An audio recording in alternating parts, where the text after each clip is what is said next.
Good morning to all of you.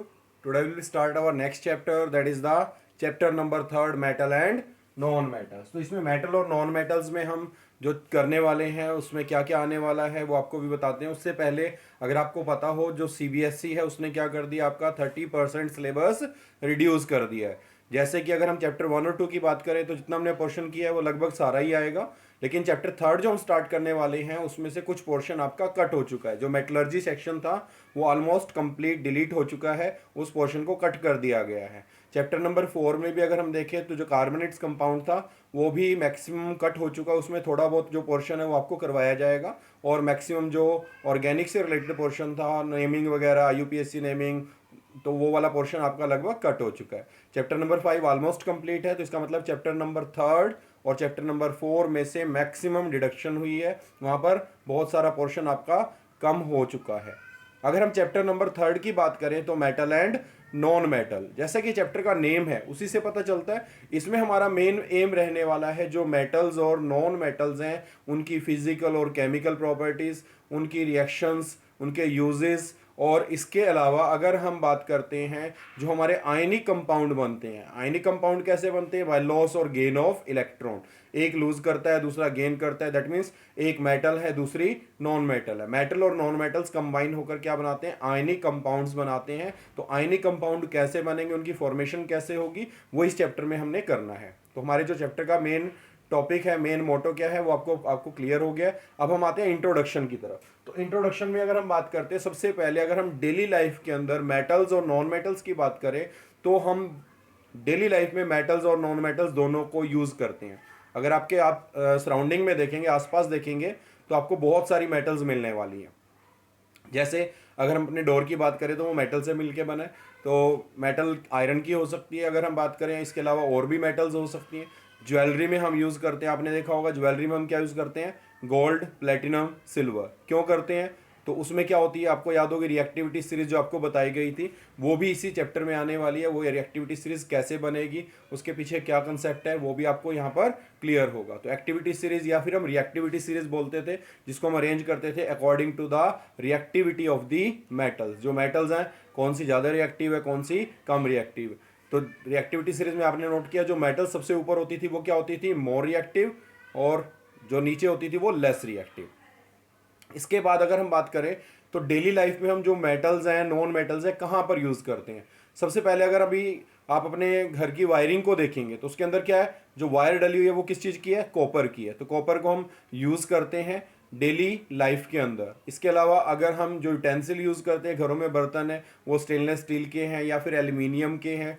जो हम packing metal use करते हैं, एल्यूमिनियम फॉयल यूज़ करते हैं, वो भी मेटल की है। इसके अलावा अगर हम बड़े बड़े ब्रिजेस को देखें तो वो भी मेटल से बना है, दैट इज़ आयरन। ज़्यादातर हम आयरन को यूज़ करते हैं हैवी मशीनरी के अंदर। इसके अलावा अगर हम कुछ मेटल्स होती है जिनको एज ए मेटल यूज़ नहीं करते हैं, मान के चलते हैं, हमें लगता नहीं है कि ये मेटल है, जैसे कैल्शियम हो गया, सोडियम हो गया, तो दीज आर द मेटल्स। इसके अलावा अगर हम बात करें, मरकरी आपने सुना होगा, विच is found in liquid state. Mostly जो मेटल्स होती हैं वो किस में मिलती हैं, सॉलिड स्टेट में, लेकिन except mercury which is found in liquid state at room temperature. तो क्या यूज़ है मरकरी का, मरकरी को हम थर्मामीटर में यूज़ करते हैं, जो टेम्परेचर मेज़र करने के लिए यूज़ होती है बेटा।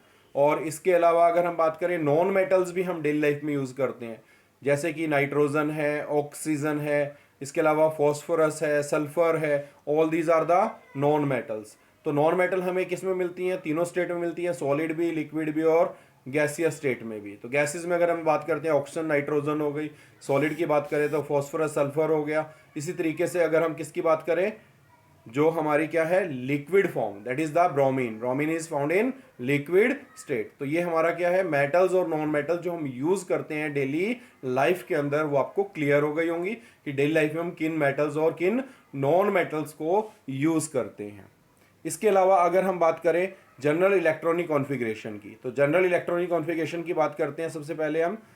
तो जनरल इलेक्ट्रॉनिक कॉन्फ़िगरेशन अगर हम बात करें तो जो भी मेटल्स हैं उनकी जनरल इलेक्ट्रॉनिक कॉन्फ़िगरेशन क्या होगी कि उनकी आउटर मोस्ट में 1, 2 या फिर 3 इलेक्ट्रॉन्स होंगे। जैसे कि हम मान लेते हैं सोडियम है, इसका एटॉमिक नंबर 11 है, इसकी इलेक्ट्रॉनिक कॉन्फ़िगरेशन देखें तो 281। मैग्नीशियम की देखें तो दैट इज 12 नंबर 282। एल्यूमिनियम की देखें तो 13, दैट इज 283।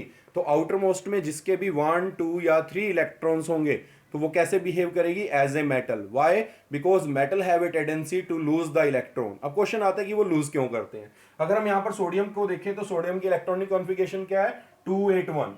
तो अब ये क्या है, अनस्टेबल है, लेकिन ये स्टेबल होना चाहता है, नोबल गैस कॉन्फ़िगरेशन को एक्वायर करना चाहता है, और कैसे करेगा, बाय लूजिंग द इलेक्ट्रॉन। तो इसने एक इलेक्ट्रॉन लूज कर दिया, सोडियम पे क्या आ गया, +1 चार्ज आ गया, और इसकी इलेक्ट्रॉनिक कॉन्फ़िगरेशन कितनी हो गई, 28। Now this one is the stable configuration, जो ये किसकी है, नियोन की। नियोन क्या है, नोबल गैस। तो हर कोई एलिमेंट नोबल गैस कॉन्फ़िगरेशन को एक्वायर करना चाहता है, और कैसे कर सकता है, बाय लूजिंग द इलेक्ट्रॉन और बाय गेनिंग द इलेक्ट्रॉन। तो नॉन मेटल क्या करती हैं, गेन, और मेटल क्या करती हैं, लूज। इसी तरीके से मैग्नीशियम को देखें तो ये 2 इलेक्ट्रॉन लूज करता है, एल्यूमिनियम को देखें तो 3 इलेक्ट्रॉन लूज करता है। Y?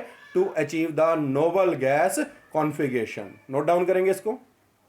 And the next one is the physical properties of the metal. अगर हम मेटल की फिजिकल प्रॉपर्टीज की बात करें तो ऑलरेडी आपने क्लास 9th में भी किया हुआ है, तो उसी को हम अच्छे से करने वाले हैं। सबसे पहले अगर हम बात करें first property, metals are the solid at room temperature. ज़्यादातर जो मेटल्स मिलती है आपको किस में मिलती हैं, सॉलिड स्टेट में, except mercury which is found in liquid state. Already आपने किया हुआ है। सेकेंड अगर पॉइंट की बात करें तो metals are the hard. Metals क्या होती हैं, ज़्यादातर हार्ड होती हैं, उनको कट करने के लिए हमें किसी हार्ड ऑब्जेक्ट की जरूरत होती है। लेकिन अगर हम बात करें किसकी, सोडियम की, पोटाशियम की, लिथियम की, तो these are the metals which are so soft can be easily cut with the knife. आप एक नाइफ लेंगे तो उसको इजिली कट कर सकते हैं। That means except sodium and potassium और lithium, these metals can be easily cut with the knife, but other metals are the hard one. अगर हम बात करें metals are the lusters. Luster का मतलब होता है उसके अंदर शाइन होती है, चमक होती है, और इसको हम पॉलिश भी कर सकते हैं। जो मेटल्स हैं वो क्या होते हैं, लस्टर्स होती है, शाइनी होती हैं। जितने भी मेटल्स आप देखेंगे तो उनमें चमक होती है, इसीलिए प्रीशियस होती है। इसीलिए इसको ज्वेलरी में भी यूज़ करते हैं, क्योंकि चमक होती है, शाइन होती है, तो वो दूर से ही पता लग जाता है। तो इसलिए हम उसको ज्वेलरी पर्पस के लिए भी यूज़ करते हैं। Metals are the malleable. ये आपने टर्म पहले भी यूज़ की है। मेलिएबल का मतलब क्या होता है, मेलिबिलिटी एक प्रॉपर्टी है जिसमें जो मेटल्स होती है वो थिन शीट में कन्वर्ट हो सकती है जब भी हम उसको किसी हार्ड ऑब्जेक्ट के साथ हिट करते हैं या किसी हैमर के साथ हिट करते हैं। तो that means the malleability means that the metals can be converted into thin sheets without breakage when beaten with the hammer. और यहां पर देखें तो गोल्ड सिल्वर जो है वो हाईली मेलिएबल मेटल्स हैं। अगर आपको याद हो कि आपने जैसे स्वीट कंज्यूम करते हैं, जैसे बर्फी वगैरह आती है, तो उसके ऊपर आपने देखा होगा कई बार सिल्वर पेपर होता है। तो सिल्वर पेपर क्या होता है, बहुत ज़्यादा फाइन होता है, बहुत ज़्यादा पतला होता है। तो वो इतना पतला बनाते कैसे हैं, उसको जब एक हैमर के साथ हिट करते हैं तो विदाउट ब्रेकेज वो फाइन, कहने मतलब बहुत ज़्यादा थिन शीट में कन्वर्ट हो जाता है। तो इसी प्रॉपर्टी को क्या बोलते हैं, malleability. Malleability means the conversion of a metal into the thin sheet when hammered और beaten into with the hammer. तो इसमें अगर हम बात करें तो हाईली मेलिएबल कौन है, गोल्ड और सिल्वर। अगर हम बात करते हैं next, metals are the ductile. Ductility आपने सुना होगा, ductile means which can be converted into thin wires. अगर हम क्या करते हैं, मेटल को एक पतले से होल से लेते हैं और उसमें से पास करते हैं, खींचते हैं प्रेशर के साथ, स्ट्रेच करते हैं उसको, तो वो किसमें, थिन वायर्स में कन्वर्ट होता है। इस प्रॉपर्टी को क्या बोलते हैं हम, डक्टिलिटी।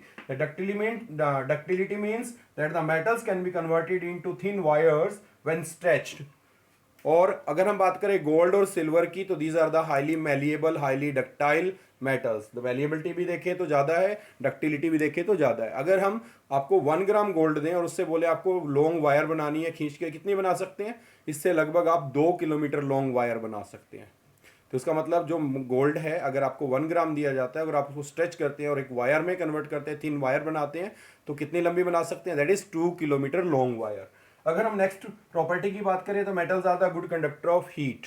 तो मेटल्स क्या होती हैं, गुड कंडक्टर होती हैं हीट की। इसीलिए आपने देखा घरों में हम जो यूटेंसिल यूज करते हैं, बर्तन यूज करते हैं, वो मेटल्स के होते हैं।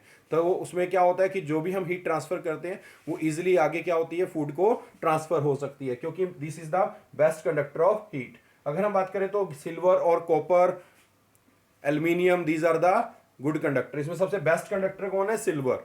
तो कॉपर को भी हम यूज करते हैं, सिल्वर कॉस्टली है इसलिए थोड़ा सा कॉपर को प्रेफरेंस दी जाती है। इस तरीके से अगर हम बात करें, metals are the good conductor of electricity. Electricity की बात करें तो इलेक्ट्रिसिटी में भी the best conductor is the silver, लेकिन इसके अलावा कॉपर, एल्यूमिनियम ये भी गुड कंडक्टर है। लेकिन वही आपको बताया कि जैसे सिल्वर की कॉस्ट ज़्यादा होती है, इसीलिए जो घरों में हम वायर्स यूज़ करते हैं, इंस्टेड ऑफ यूजिंग सिल्वर क्या यूज़ करते हैं हम, कॉपर। लेकिन जैसे आपके कंप्यूटर के जो कंपोनेंट्स होते हैं उसके अंदर जो गोल्ड है या फिर सिल्वर है उसको यूज़ करते हैं। क्योंकि वो बेस्ट कंडक्टर है। अगर हम बात करें metals are the sonorous, sonorous का मतलब क्या होता है, when hammered it produces sound. जैसे घर स्कूल में जब आप देखते हैं तो बेल होती थी पुराने टाइम में, तो उसको क्या करते थे, एक हार्ड ऑब्जेक्ट के साथ हिट करते थे तो वो साउंड प्रोड्यूस करता था। जैसे घरों में आपने देखा घंटी भी होती है, उसको जब वाइब्रेट करते हैं तो उसमें क्या होती है, साउंड प्रोड्यूस होती है। तो metals are the sonorous, that means it these produces sound when strike with a hard object. जब भी किसी हार्ड ऑब्जेक्ट के साथ स्ट्राइक करेंगे तो वो क्या करता है, साउंड प्रोड्यूस करता है। और ये प्रॉपर्टी क्या होती है, अगर हम बात करें तो सोनरस कहलाती है। सोनरस का मतलब when produces sound. Note down करेंगे इसको। And the next one, metals have the high melting and boiling point. Metals का जो मेल्टिंग और बॉइलिंग पॉइंट है वो बहुत ज़्यादा हाई होता है। क्यों? क्योंकि इनके बीच में जो फोर्सेस होती है वो काफ़ी स्ट्रांग होती हैं, उन फोर्सेस को ब्रेक करने के लिए एनर्जी ज़्यादा लगती है, इसीलिए जो मेटल्स हैं उनका मेल्टिंग और बॉइलिंग पॉइंट क्या होता है, हाई होता है। Next one, metals are the strong. Metals क्या होती है, काफ़ी स्ट्रांग होती हैं, और अगर हम क्या करते हैं उस पर कोई टेंसाइल स्ट्रेंथ लगाते हैं, उसको खींचने की कोशिश करते हैं तो वो उसको ब्रेक करना बहुत मुश्किल होता है। तो metals have high tensile strength, that means these metals are very strong. तो ज़्यादातर आपने देखा होगा कि जो भी हैवी मशीनरी होती है, किसी को उठाना होता है क्रेन के अंदर, तो उसमें आपने देखा जो मेटल्स की वायर्स होती हैं उनको यूज़ किया जाता है। नॉर्मल वायर की जैसे अब रस्सी वगैरह होती है उसको ना यूज़ करके मेटल्स की जो वायर्स होती हैं उनको यूज़ किया जाता है। क्यों?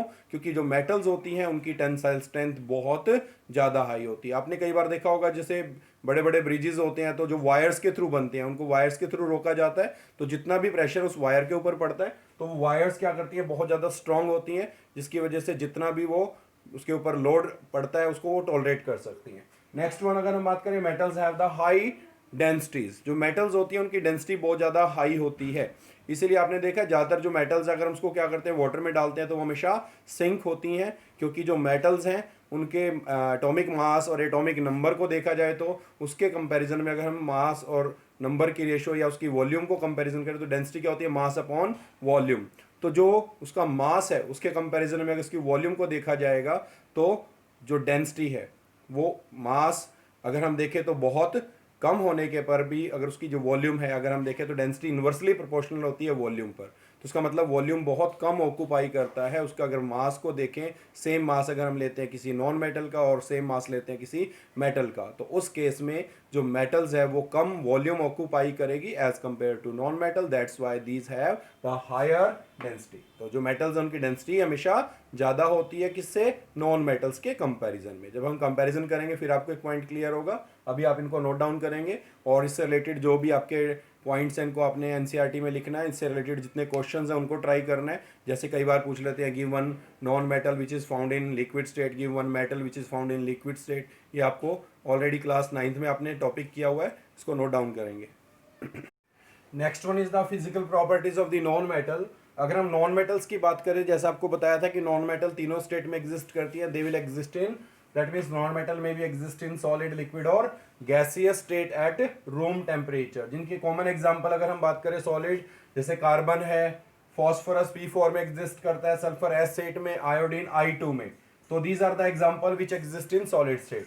अगर हम लिक्विड की बात करें तो bromine is the only liquid non metal Br2। अगर हम hydrogen, nitrogen, oxygen, chlorine, fluorine, ये सब क्या है, गैसेज हैं। कौन सी, गैसियस स्टेट में एग्जिस्ट करती है, नॉन मेटल। अगर हम सेकंड पॉइंट की बात करें, non metals are the non lusters and can not be polished except graphite, diamond, iodine. जो ये है हमारी क्या है, इनको छोड़ के, क्योंकि इनके अंदर क्या होती है, आयोडीन में भी शाइन होती है, लस्टर्स होती है, ग्रेफाइट के अंदर भी शाइन होती है, लस्टर्स होता है। अगर हम थर्ड पॉइंट की बात करें तो non metals are generally soft. Non metals क्या होती हैं, सॉफ्ट होती हैं, except diamond which is the hardest substance in the world.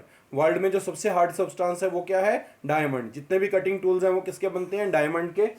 अगर हम फोर्थ पॉइंट की बात करें तो non metals are brittle. Brittle means whenever hammered they will broken down into smaller pieces। अगर हम किसी चीज़ से उसको हिट करते हैं तो वो छोटे छोटे पीसेस में ब्रेक डाउन होता है। जैसे कोल होता है, कोयले का पीस होता है, अगर उस पर हैमर से हिट करते हैं तो वो क्या होता है, छोटे छोटे पीसेस में ब्रेक डाउन हो जाता है। Non metals are non ductile, non malleable, that means ना तो हम इसकी थिन शीट बना सकते हैं ना हम इसकी वायर्स बना सकते हैं। तो इसका मतलब ये ना तो डक्टाइल है ना ही मेलिएबल है। 6 पॉइंट की बात करें तो non metals are the bad conductor of heat and electricity. तो इसका मतलब इसमें से ना तो करंट पास होता है, ना ही इलेक्ट्रिसिटी ना ही इसमें हीट पास होती है, ना इलेक्ट्रिसिटी पास होती है, except graphite. Why? Graphite is the good conductor of heat as well as electricity. जैसे कि आपने देखा होगा कई बार हम घरों में मिक्सी यूज करते हैं तो उसमें क्या होते हैं, कार्बन के ब्रश होते हैं जो करंट को पास करते हैं, तो वो किसके बने होते हैं, ग्रेफाइट के। Non metals have low melting and boiling point.